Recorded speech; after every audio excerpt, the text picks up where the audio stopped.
Retomamos mais uma vez o nosso OAB Cidadania, programa transmitido pela TV Cidadã, no Tribunal de Contas do Estado de Alagoas. Mas nesse bloco nós vamos acompanhar o que o Conselho Federal vem realizando. Ações importantes na defesa da advocacia previdenciária.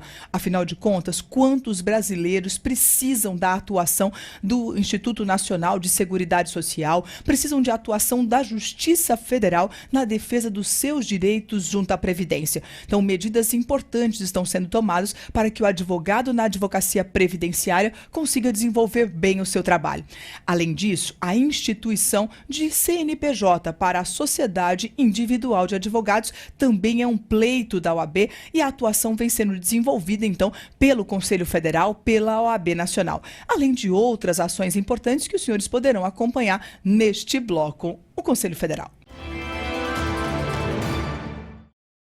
A proposta, aprovada pelo Pleno, nasceu durante o Colégio de Presidentes de Seccionais da Ordem, realizado em Florianópolis em 2015. A relatoria ficou por conta da conselheira federal por Pernambuco, Adriana Coutinho. Em seu voto, Adriana lembrou que a ausência de norma regulamentadora impede a plena vontade exposta na Constituição Federal sobre nomeação de cargos comissionados. Entendo pela pertinência e necessidade de proposição pelo Conselho Federal da OAB de ação direta de inconstitucionalidade por omissão como meio hábil para combater a flagrante omissão normativa que vem impedindo a concretização plena do artigo 37, inciso 5, da Constituição Federal, quando explicitamente exige lei para definir as condições e percentuais mínimos de servidores de carreira no preenchimento dos cargos em comissão. Na ação direta de inconstitucionalidade por omissão, o pedido no Supremo Tribunal Federal, que será feito pela OAB, será no sentido de estabelecer, no âmbito da administração pública da União, a proporção entre o número de cargos comissionados e efetivos. Um relatório do Tribunal de Contas da União mostra que em pelo menos 65 órgãos federais, o número de cargos de confiança e comissão passa de 50% do total de empregados. Dentro desse cenário, é importante entender a definição de cargo de confiança e comissionado. A função ou cargo de confiança pode ser exercido exclusivamente por servidores ocupantes de cargo efetivo, aqueles que passaram em concurso público. Prescinde de concurso público, já que somente pode exercê-la o servidor de cargo efetivo, mas a função em si não é prescindível de concurso público. Somente são conferidas atribuições e responsabilidade. Destinam-se apenas às atribuições de direção, chefia e assessoramento. É de livre nomeação e exoneração no que se refere à função e não em relação ao cargo efetivo. Já o cargo comissionado pode ser ocupado por qualquer pessoa, observado o percentual mínimo reservado ao servidor de carreira. Não precisa de concurso público, ressalvado o percentual mínimo reservado ao servidor de carreira. É atribuído o posto ou lugar em um dos quadros da administração pública, conferida atribuições e responsabilidades àquele que irá ocupá-lo. Também destinam-se apenas às atribuições de direção, chefia e assessoramento. É de livre nomeação e exoneração. O relatório do TCU mostrou ainda que a administração pública federal, incluindo o executivo, o legislativo e o judiciário, gasta hoje quase 3 bilhões e meio de reais com os mais de 346 mil funcionários nos cargos de comissão e de confiança. O valor representa 35% de toda a folha do funcionalismo público na esfera federal, que atualmente é de 9 bilhões e meio. A ação da OAB pode reduzir a farra de cargos comissionados preenchidos com fins de apadrinhamento político e cabos eleitorais, já que quase 8,6% dos ocupantes desse tipo de cargo são filiados a partidos políticos, como aponta o relatório do TCU. Para o conselheiro federal da OAB pelo Paraná, Lúcio Glombe, debater sobre gastos desnecessários no serviço público é fundamental. Efetivamente, o gasto desnecessário dos recursos públicos. Se nós formos verificar nas assembleias legislativas, por exemplo, eu tive essa experiência no Paraná, que tinham 2.000 cargos de confiança para uma assembleia legislativa com 56 deputados. Nós vamos ver que isso acontece no Brasil inteiro, não apenas no legislativo estadual. Fôssemos ver aqui que tem no Congresso Nacional com 18 mil servidores e uma infinidade de cargos em comissão. Então, é efetivamente merecedora de uma análise, de uma atenção da nossa instituição, como uma colaboração e um cumprimento das nossas finalidades, nós provocarmos essa situação junto ao Supremo Tribunal Federal. O projeto debatido na reunião visa agilizar o trabalho do advogado nas agências do INSS, de maneira que o profissional poderá acessar as informações do segurado e obter cópias de processos administrativos nas respectivas seccionais da Ordem. A OAB e o INSS já vêm conversando para alinhar soluções que viabilizem um atendimento mais adequado à advocacia, como estabelece a lei. Nesse último encontro, ficou estabelecido que o Conselho Federal e o Instituto Nacional do Seguro Social vão eleger seccionais que servirão como projeto piloto num primeiro momento. Depois, esse atendimento se estenderá a todas as seccionais e subseções. Segundo o procurador-chefe do INSS, a primeira etapa da fase piloto será implantada no Distrito Federal. Também participaram do encontro o presidente da Comissão Especial de Direito Previdenciário, Chico Couto, e outros integrantes da comissão.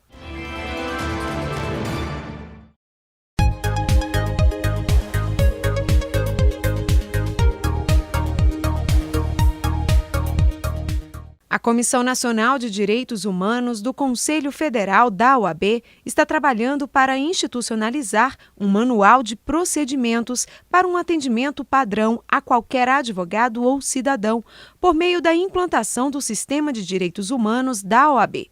O objetivo é conter o retrocesso na área de direitos humanos. Nós estamos deliberando, além do atendimento às demandas, os processos que chegam, nós realizarmos missões, focarmos nos segmentos hoje mais vulneráveis, mais excluídos. Nós temos população de rua, nós temos a questão da criminalização das manifestações sociais, nós temos grandes desafios agora, ataques a direitos e garantias fundamentais. Tudo isso será demanda para a comissão nesses 2 anos e meio que nos aguarda.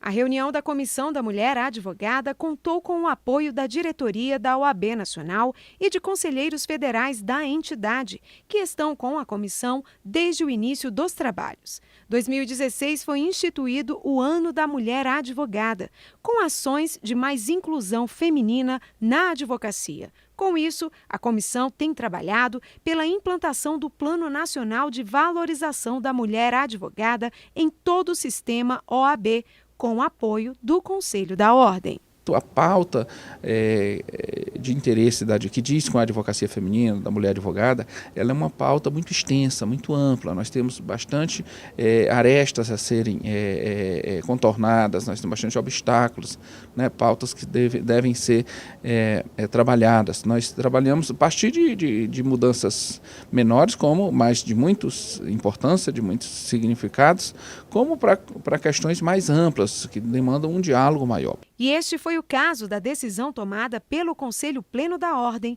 que renomeou a Conferência Nacional dos Advogados para a Conferência Nacional da Advocacia. Essa mudança, que às vezes se faz uma objeção de que não tem importância, de que não tem muito significado, ela dialoga com os símbolos, com o simbólico.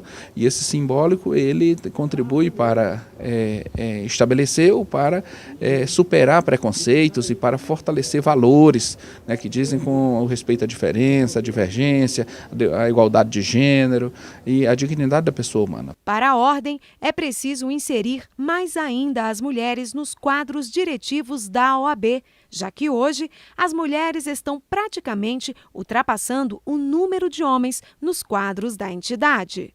Nós saímos do percentual de participação de 15% das mulheres advogadas no sistema da OAB em ocupação de cargos e subimos para 37%. Entretanto, nós pagamos, em média, 48% das anuidades do Conselho Federal. Portanto, queremos incrementar mais ainda esse número com a participação maior na política da Ordem de todas as nossas colegas. Por isso que precisamos ter um diálogo contínuo com as das nossas seccionais, fomentando essa participação política e, ao mesmo tempo, realizando os trabalhos que nós temos que cumprir, que dizem respeito às diretrizes trazidas no Plano Nacional de Valorização da Mulher Advogada. O trabalho conjunto do Conselho Federal da OAB e das seccionais da entidade resultou em mais uma conquista: a regulamentação de atividades das sociedades unipessoais de advocacia. O Tribunal Regional da Primeira Região determinou que a Receita Federal do Brasil tem até o dia 26 de setembro deste ano para criar e disponibilizar o Código de CNPJ para as sociedades unipessoais de advocacia. Primeiramente, nós temos que deixar bem claro que antes da legislação da Lei 3.247 não existia a possibilidade do advogado constituir uma sociedade unipessoal. O advogado tinha obrigatoriamente que se reunir numa sociedade de advogados com outros colegas, ou com mais um colega pelo menos, para que ele pudesse ter registrado a sua sociedade de advogados. A partir dessa legislação, houve a possibilidade de constituição da sociedade unipessoal. O que havia de divergência é se essa sociedade unipessoal poderia ingressar no Simples Nacional. E essa divergência, houve uma polêmica muito grande em relação à Receita Federal. A diretoria do Conselho Federal, através do presidente Cláudio Lamáquia, buscou administrativamente resolver esse empecilho criado pelo órgão arrecadador, o que não foi possível, motivo pelo qual optou-se a diretoria do Conselho Federal de ingressar na Justiça Federal buscando essa possibilidade dessa sociedade unipessoal constituída a partir dessa legislação vigente de 2016, de ingressar no Simples Nacional. E graças a boa vontade da Justiça e aos fundamentos jurídicos que levam ao pedido, nós tivemos a decisão favorável tanto na primeira instância, concedida a liminar pela Juíza Federal da 5ª Vara Federal, e decisão essa que veio a ser confirmada no Tribunal Regional Federal já por 2 oportunidades. A decisão, divulgada no início deste mês, concede a inclusão das sociedades unipessoais de advocacia no Sistema Simplificado de Tributação, o Simples Nacional. E ainda impõe multa diária de R$50 mil à Receita Federal em caso de descumprimento e envio do processo ao Ministério Público Federal para apuração de crime de desobediência e prevaricação. Para Ibanez Rocha, o resultado contribui na melhoria da atuação profissional, principalmente para os mais jovens. Então, hoje, o que se tem a partir dessa última decisão, que fixou uma multa para a Receita Federal no caso de descumprimento, é que efetivamente as sociedades unipessoais podem se inscrever no Simples Nacional e que terão o seu CNPJ deferido nessa modalidade. Eu acho que as decisões têm sido muito claras nesse sentido e a Receita Federal certamente irá cumprir essa deliberação. E nós deixamos muito claro o avanço que significa tanto essa possibilidade de constituição da sociedade unipessoal e a sua inclusão no Simples Nacional, porque ela vai exatamente na base da advocacia. Ela pega exatamente os jovens advogados que estão em início de carreira e que passam, a partir daí, a ter condições de se estruturar de forma melhor, montar os seus escritórios de advocacia, ter condições de ter uma contabilidade organizada, pagar os seus tributos, o que nós sabemos que grande parte dos jovens advogados, até pela dificuldade de organização interna e pelos custos que é para se manter no escritório, não faziam anteriormente. Então, é a possibilidade realmente da jovem advocacia passar a integrar os quadros da sociedade de forma organizada, pagando a sua tributação e, a partir daí, crescer dentro da profissão.